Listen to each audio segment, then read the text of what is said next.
Here we go again. Another Daniel Craig Bond. So should be interesting. I'm fixing up my computer. My computer just died on me, so I had to fix that. Watching UFC, someone just got knocked out, and I got distracted and realized it was dying, and then it died on me. So, but I'm going to do this now. I'm not distracted anymore. So this is Skyfall from 2012. This was the movie that supposedly brought Bond back. There are some detractors, though. There are some people that absolutely do not like this movie, namely Quentin Tarantino. Quentin Tarantino actually said that this is not the Bond we should be rooting for. This is more of an action film than a Bond movie. And I'm sitting here like, what is a Bond movie but an action film? But okay. After watching the movie, I kind of get what he means, because it did feel more like almost like a Tom Clancy kind of espionage movie, like a Sum of All Fears or Hunt for Red October kind of thing. Almost felt like a Bourne movie, stuff like that.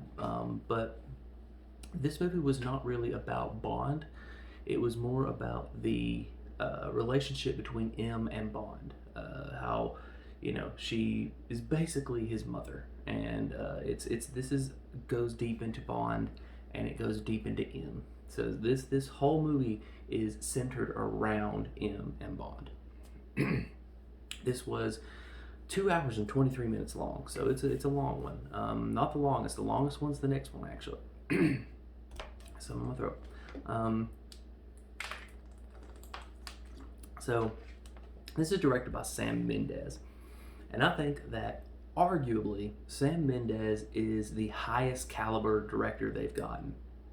Now, don't get me wrong on that at all. Martin was definitely the guy who directed GoldenEye and Casino Royale. Excellent director. But Sam Mendes is a different caliber of director.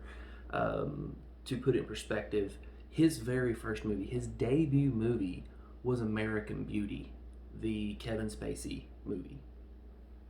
He followed that up with Jarhead and Road to Perdition and Revolutionary Road, Away We Go. He has since directed 1917, and he directed Skyfall and Spectre. So this guy is a high caliber director, and he shows it in this movie. It's very well shot, and it's very well written. It's very stylized. It's a cool little movie. Daniel Craig is your Bond again for the third time, and he's 44 years old. He's getting up there. Our Bond girls are Severine, and one that has no name. They just call her Lover. And our bad guy, Raul Silva, played by the awesome Javier Bardem. Which again, this is another high caliber level here. Javier Bardem. This is what kind of an actor Javier Bardem is. You know him from No Country for Old Men, Love in the Time of Cholera, stuff like that. But when he got this script, his native language is not English. His native language is Spanish. He speaks English very well. But so he got the script and then had it all translated into Spanish, so that he could read it and completely understand his character. That way, when he brought it out in English, he would know who his character was. So that right there that's quality. The Aston Martin makes its return, and the song is Skyfall by Adele. Adele won an Oscar for this song, and rightfully so. So another little fun fact about this movie. This movie, when it was coming out, one of the promotional things they did, this was coming out in 2012 when the Olympics were in London. And to promote this film, the Queen herself helped out. The Queen, who has never acted or anything like that before, but they did a little thing for the London Olympics where Bond would escort the Queen to the Olympics. And how does Bond escort the Queen to the Olympics? Well, they get into a plane and they jump out and they skydive into the Olympics. I mean, of course, it is not actually the Queen skydiving, but they had her show up with Daniel Craig, and I always thought that was pretty cool. I watched the London Olympics and I was like, holy crap, it's Bond. It's a very cool moment. So let's jump right into this movie, though. We open in an apartment, and Bond is basically looking for something. He comes into a bunch of dead people and he finds one of the agents of MI6 dying. He's been shot, and he's like, he's been shot. I gotta help him, but M is like, no, leave him. Go find the list. That's all she keeps saying is go find the list. He's like, okay, and he's just looking. He doesn't want to leave the guy, but he leaves him. The guy ends up dying. Um, but there is a car chase with Eve. She's the driver, and Bond is in the car with him.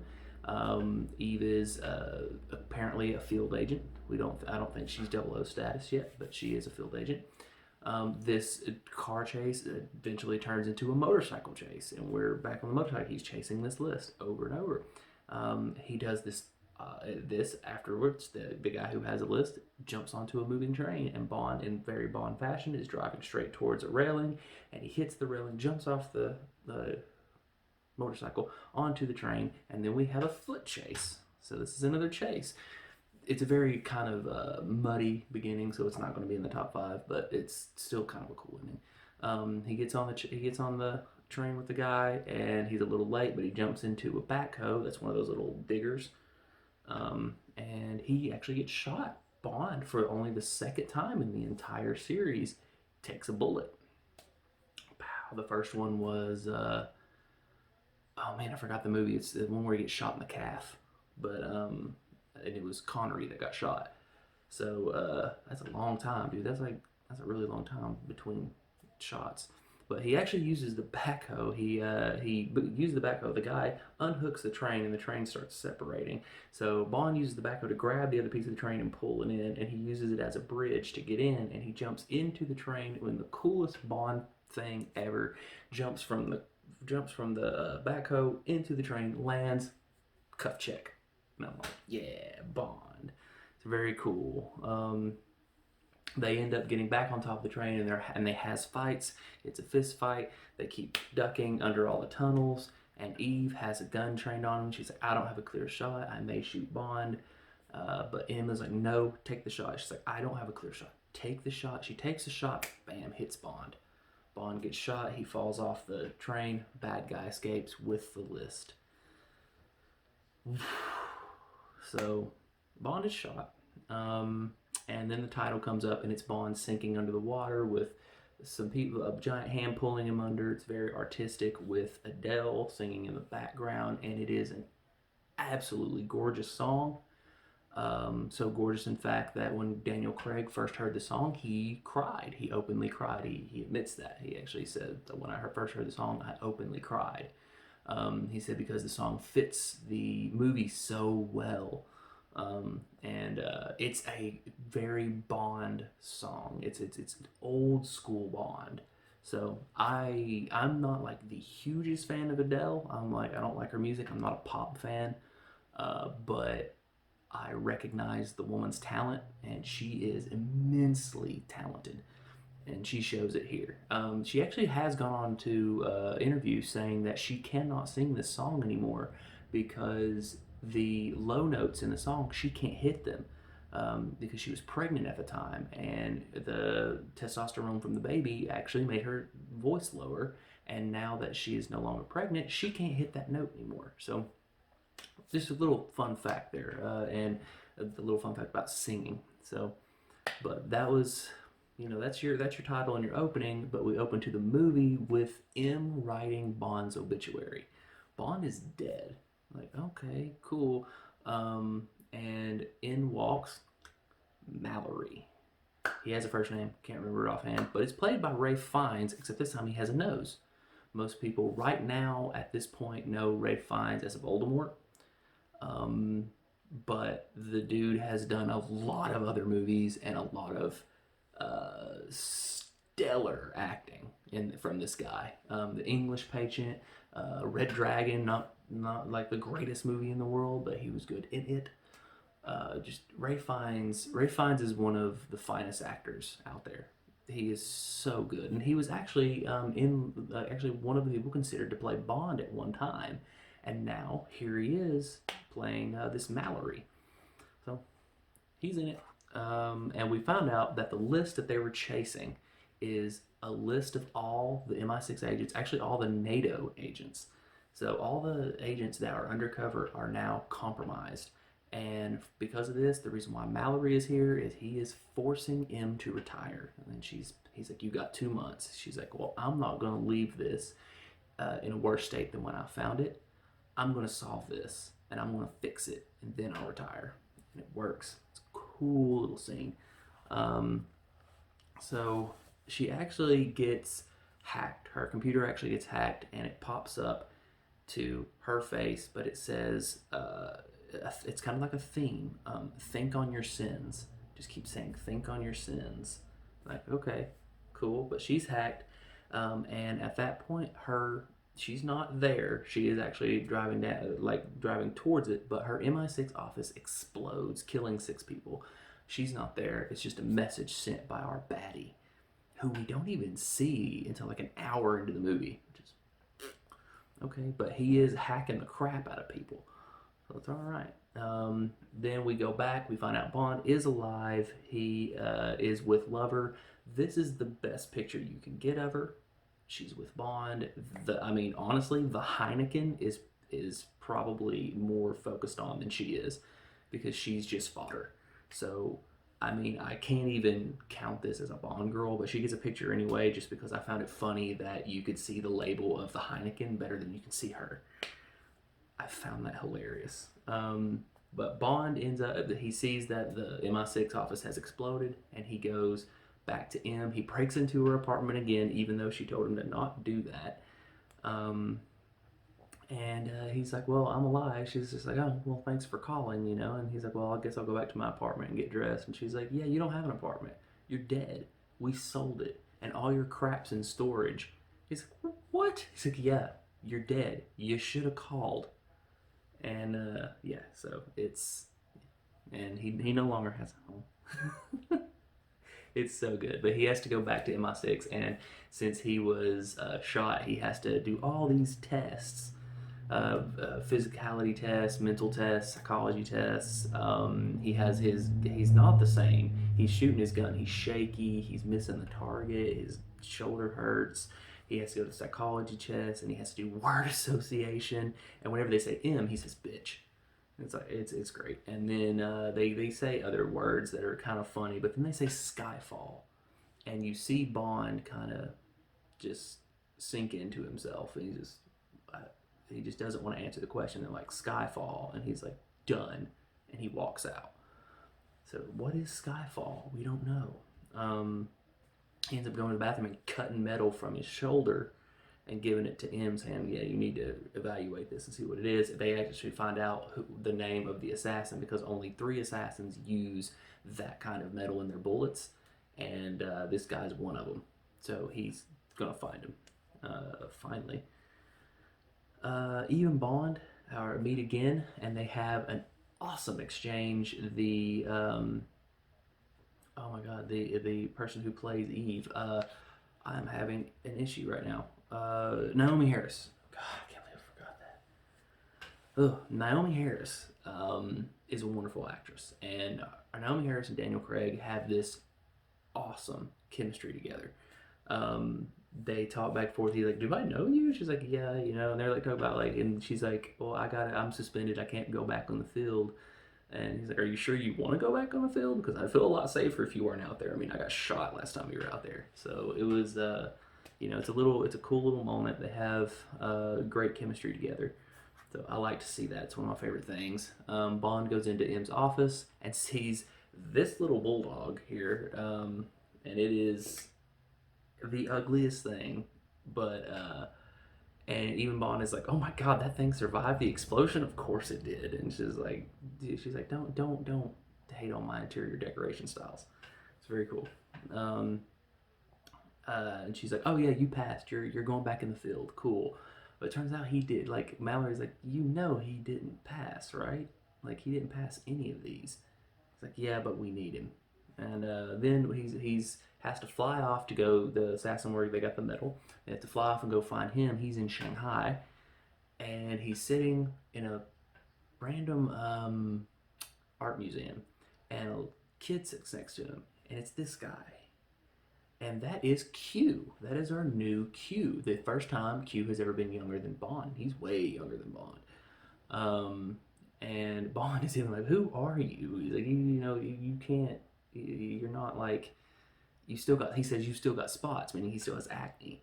And he's like, they're talking about the painting, which is an old warship being docked in, and Q's like, "Yeah, isn't it strange? You see these old warships, and they're just going to be docked in for scrap." Basically saying, "Well, you're old, and this is what's going to happen to you." And Bond is he's like, "I just see a big ship." But Q gives him this awesome gun that reads his palm print. Only Bond can use it, which is super cool. And a tracker that looks just like the tracker from the old Bonds, from one of the Pierce Brosnan Bonds. A little pack that looks like a little lighter, and yeah. So he gets that, and he's like, "Oh, so I get a gun and a radio. Cool. That's some Christmas." And Q's like, "Oh, what are you expecting? An exploding pin? We kind of don't do that anymore." And I'm like, cool. That is. I think that was the writer and the director right there telling the audience, because that was the biggest complaint, was like, "Oh, there's no gadgets," and that is the director and the writer saying there are no gadgets anymore. Gadgets are not going to be a part of this series. And to me, I love that, because I like the gadgets, and I'll be ranking my favorite gadgets. I like the gadgets, but at the same time, I'm not a fan of the gadgets. Like, they're crutches. Yeah, they create cool moments and stuff like that, but at the same time, every time Bond is in trouble, he has a gadget to get out of it, and I'm like, I don't like that. I want Bond to use his cunning. I want Bond to use his martial arts skills. I want Bond to use his sharpshooter skills to get out of situations. I don't really want him to be able to "Oh, I'm tied to a chair, laser watch, okay, I'm out." Or I want it to be, "Oh, I'm tied to the chair, what the hell do I do? I am screwed here." I want to see him get up and shatter that chair. You know? I want to see something like that. I don't want to see an easy escape, because that creates no sense of danger. None. When he was tied to the chair getting his balls worked on in Casino Royale, there was a sense of danger. How is he going to get out of this? He doesn't have any gadgets. Now, if this would have been Roger Moore naked in that chair getting his balls worked on, Roger Moore would have been like, "Oh, yeah, that feels good. Do it again. Oh, by the way, I'm already free because I have a laser watch." I don't like that. So no more gadgets. Cool. That works for me. But so Bond goes to Shanghai, meets the assassin. The assassin has assassinated somebody, and we see Severine. We don't really meet her yet. We just see her, and she's clearly not distraught that this guy just got shot in front of her. And Bond kills the guy. It's actually an accident. They're fighting, and he throws him out of a window, and he's like, "No, tell me what you know." Oh, crap. It's like, well, M's going to be mad about that. During this time, sorry, that's hair in my mouth. During this time, the first 5 names on the list of undercover agents are revealed. They are released on the internet. So this is danger time. The names are known, and it says 5 names revealed, 5 more next week. Think on your sins. It's like, okay, well, that's directed towards M. So Bond's getting ready to get back out there. He's shaving. He has a beard throughout some of this movie. It's crazy. He's actually he's going to shave with a straight razor, but Eve walks in, and they get like this. She's shaving him, and it's like a sexy scene. They're like, okay. He's even trying to undress her, and she's like, "Hey, hold on, let me."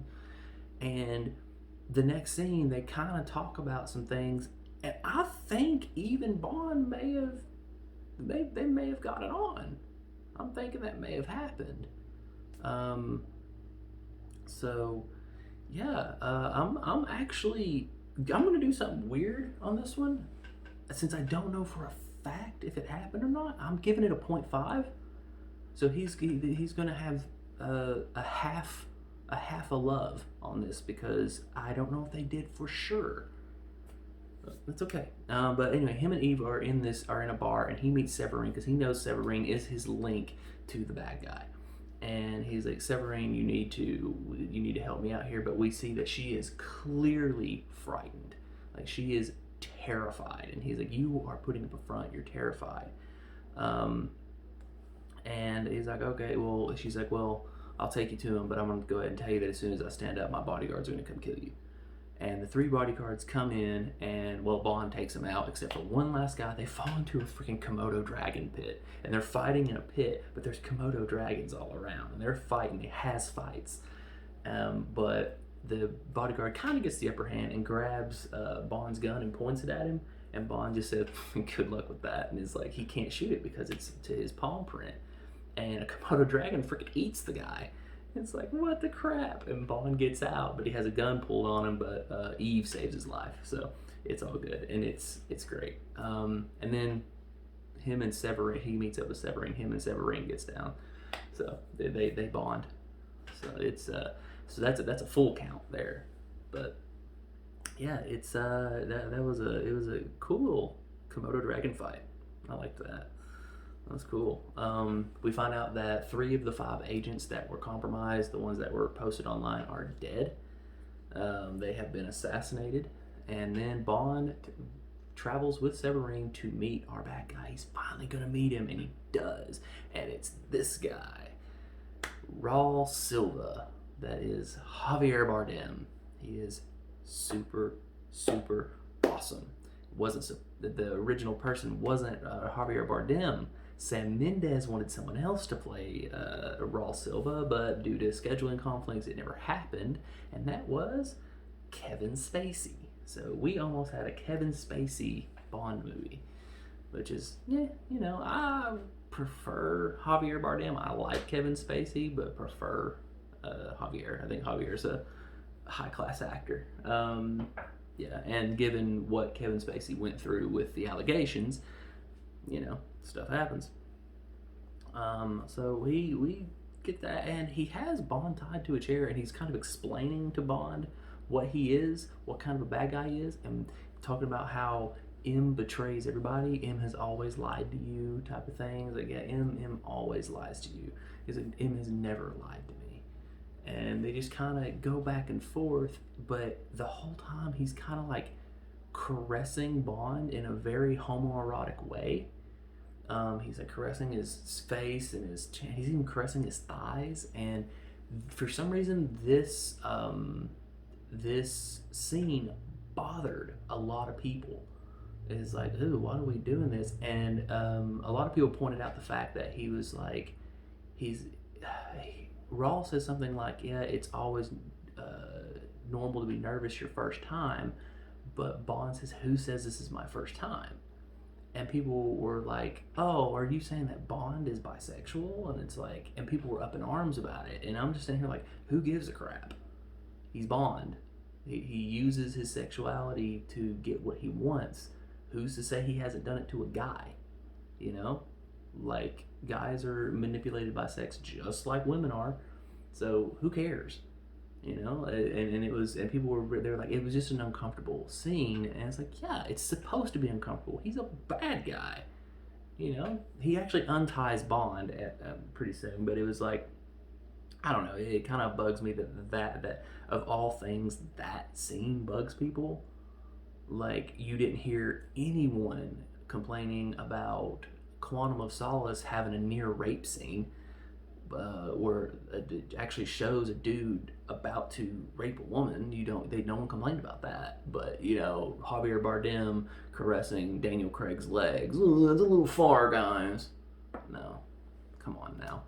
But anyway, we find out that he is a tech criminal. He lives in a completely dilapidated kind of community where it's just him and his henchmen, but he has tons of computers, and he can do whatever he wants. He can rig elections. He can do anything through hacking. He's like, I will release information. I will rig elections, all to the highest bidder. He's like, I can make you disappear. It's like, okay, so he is a tech criminal, which is very cool. So he takes Bond out, and we find Severine darn near dead. He's going to drink with Bond. He puts a drink on top of her head, and they're gonna have a shooting contest because he knows that Bond failed all his tests. So he's like, you know, shoot. He's like, the first person to get that glass off the top of her head is the winner. And Bond is aiming at it, but he can't shoot. He's like, see, I knew you were. He's like, I knew you had a problem. He's like, just shoot. Bond shoots. He misses, and then Rawl gets up and shoots her in the chest, and she bows down. And the drunk's like, well, I guess I won. You know, and that doesn't bother people, but Javier Bardem caressing Daniel Craig's legs bothers people. Okay, so he has right after this. I mean, Severine's dead. She's gone, and he has this awesome escape where he actually takes out like 4 or 5 bodyguards just. And it's really fast because he like takes one, whips his gun, shoots, he shoots backwards. And it's like he just takes out everybody, and all that's left is Raw. And he's like, oh, yeah, what are you gonna do? It's just you. You're gonna take me in by yourself. And Bond's like, who says I'm by myself? He breaks out the tracker, and the helicopters roll in, and he's captured. They capture the bad guy. And it's like, oh man, we're like halfway in the movie, and we have a captured bad guy. Look at that, that's something. And then we have the interrogation scene where all it is Javier or Rawl sitting in a chair in his glass case. It's just Bond and M, and she's like, I don't even know who you are, and she's just like kind of trying to get at him. And there's a fun fact about this one in that in the first take they had of this movie, Javier Bardem ruined the take because he was smiling and laughing. From what I read, he was smiling and laughing in his chair, and everyone's like, "Why are you laughing? You're supposed to be kind of scared." He's like, "I'm sorry. I'm just so excited to be in a movie with Dame Judi Dench and Daniel Craig." He was geeking out over Daniel Craig and Judi Dench. And it ruined a scene because he couldn't compose himself. I'm like, and I find that to be super cute.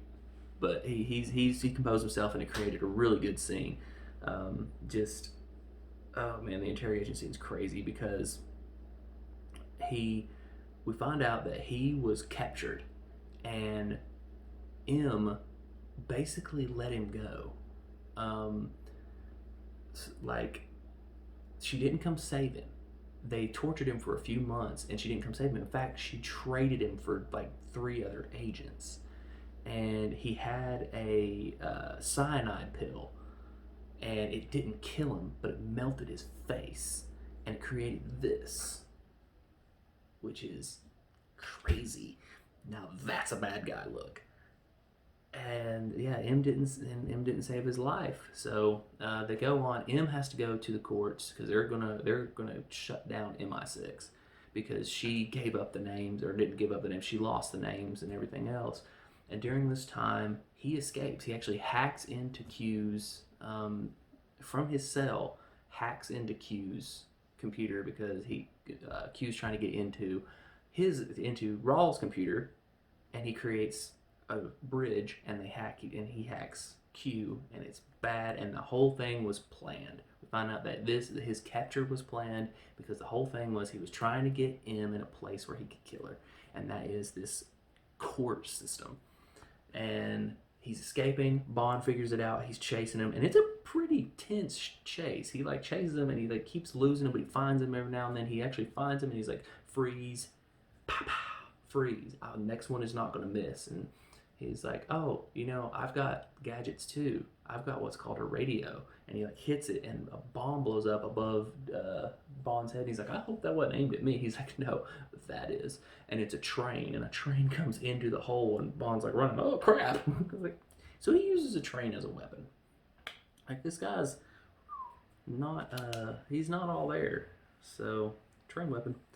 There is a moment in the court system when we find out that Mallory, Ralph Fiennes' character, is pretty cool because the prime minister is just handing M her butt. She's just like, you're a relic, you're obsolete, there's no reason we should have you around, blah blah. And finally Mallory's like, excuse me, Prime Minister, if you would just let her speak. And they're like, oh okay. And she does. She gives a little bit of a speech, which is cool. And this is where it's kind of gets weird. So Rawl dresses up like a police officer. We have a train chase where he almost catches him, but he has his own police force, a fake police force, and they bust into the courts. But this whole time that M is giving her speech, we hear her in the voiceover, but we see them busting into the court, popping all the police officers trying to get to M. And the whole time I'm watching, I'm like, this feels very familiar, and it does because it's very Dark Knight, Dark Knight Rises. Dark Knight Rises came out 6 months before this did, so it is possible that this scene was is definitely written without Dark Knight Rises in mind. Like there's nothing to do that, but Dark Knight Rises came out. It is possible that they shot this scene after seeing Dark Knight Rises, but this has a very Dark Knight feel to it. I mean, you would have to see the scene to understand what I'm talking about. Like it looks like it was ripped straight out of Christopher Nolan, straight out of Christopher Nolan's Dark Knight. So and I'm not saying that's a bad thing. It's a good thing because it feels dark and gritty and terrifying. Like bad stuff's going to happen, and there is no Batman to save the day here. Bond is coming, but he isn't there yet. She comes in and the shoosting happens. We gets to the shoosting and cops are dying.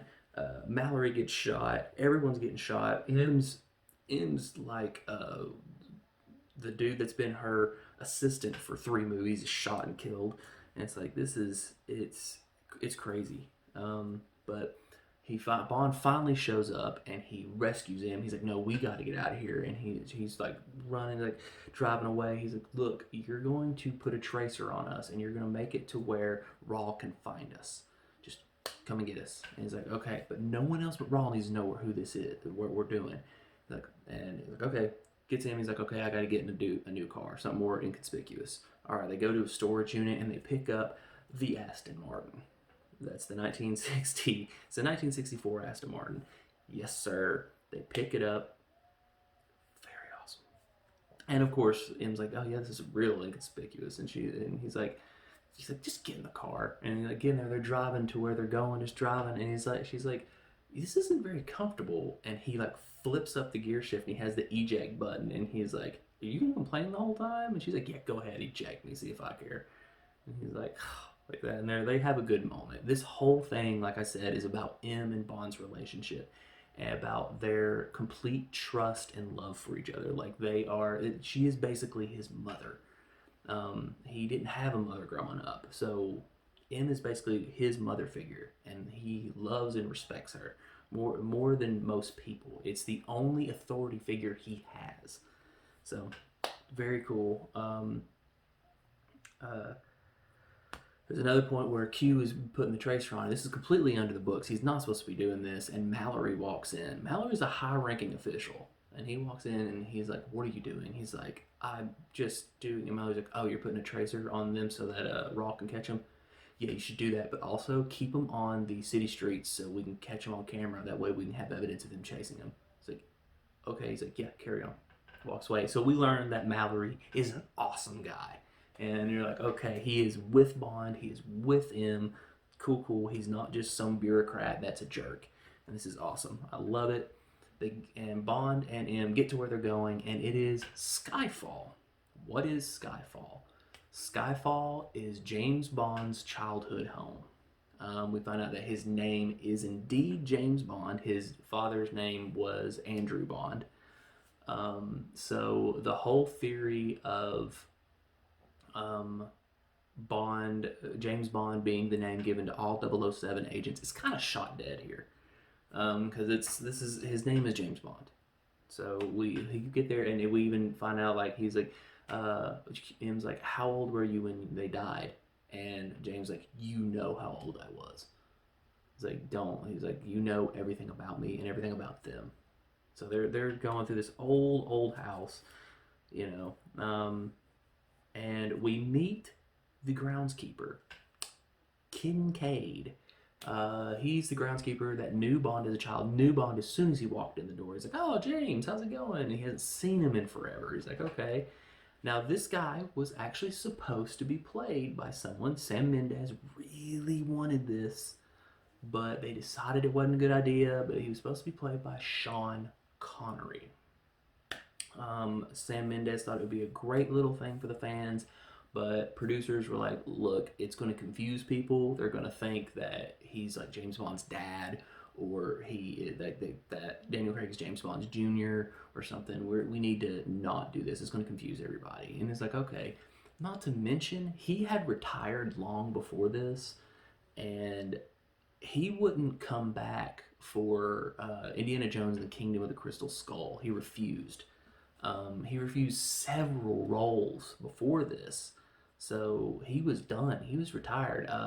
The story is that League of Extraordinary Gentlemen was so bad, and he hated the production so much that it made him quit acting. So, I mean, who's to say that he may have come back for Sam Mendes and James Bond, but he really didn't like the production of James Bond. I mean, he loves the fact that he is James Bond, I'm sure, or was, because he has passed away. But you can tell that when the last of his roles of James Bond, he wasn't happy. But I don't know. I don't know. I don't think I would have liked it because as much as this guy, because Kincaid played a good role. But you see them fortifying the house. They're putting booby traps, making weapons, because all they have is a shotgun and a handgun and some dynamite. And they're boarding up the walls, they're boarding up the windows, and the bad guys finally show up. They're in a line. They're going towards the house, and they pass the Aston Martin. And Bond is in the Aston Martin. He used the Aston Martin's guns, takes out a whole line of them. Works out really good. The rest of them infiltrate the house. They get shot by Bond or Kincaid or M. They lay waste to the entire first string.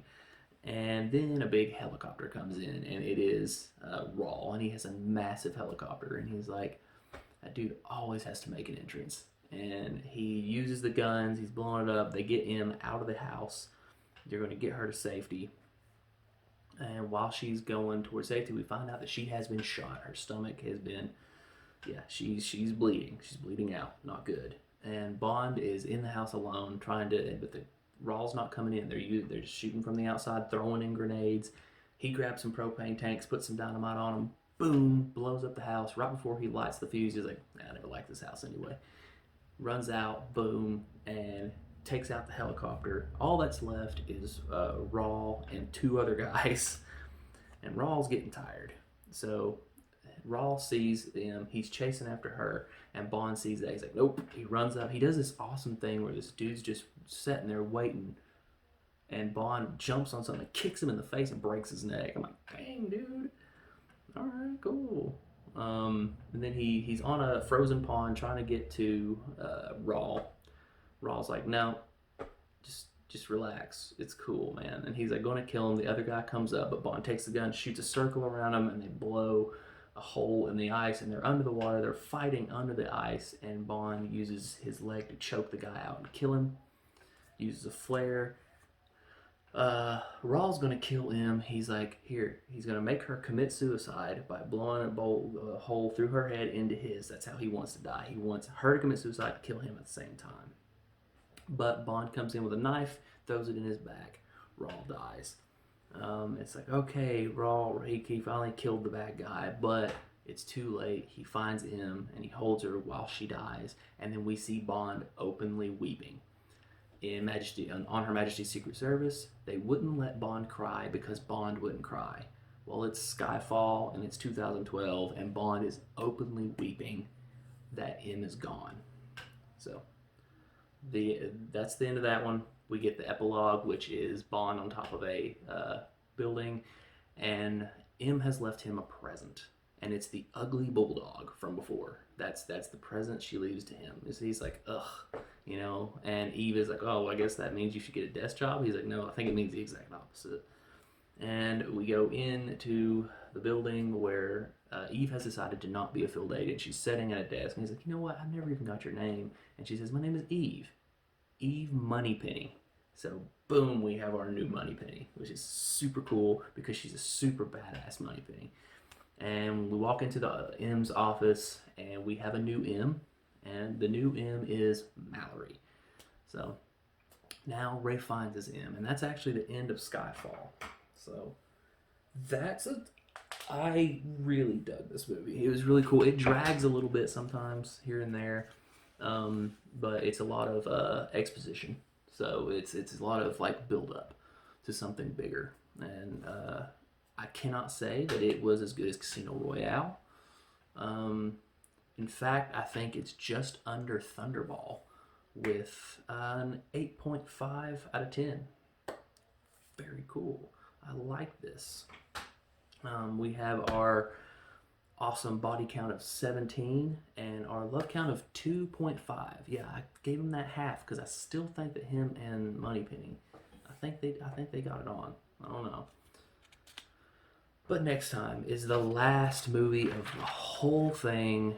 Oh boy, the last movie. Sadness. We have Sam Mendes coming back to direct again for Spectre. Spectre in 2015. Daniel Craig's fourth Bond. He does it one more time after this. Hasn't even come out yet. So we have 4 Bond girls. We have Madeline Swan, Lucia, Moneypenny is back, and Estrella, which Estrella's our sex pot. And then we have a very awesome villain. So that's Oberhauser, and I think Max is in this too. We get a new Aston Martin from 2015, and Sam Smith does the song. This also has the most deaths in it, and it is the longest Bond, set and steady at 2 hours and 30 minutes. Now, when No Time to Die comes out, it's actually not going to be the longest Bond, because No Time to Die is 2 hours and 40 something minutes long. It is a long movie. So I think that comes out in September. But thank you for watching. Join me again. Hopefully you'll join me for Spectre. Thank you very much for watching.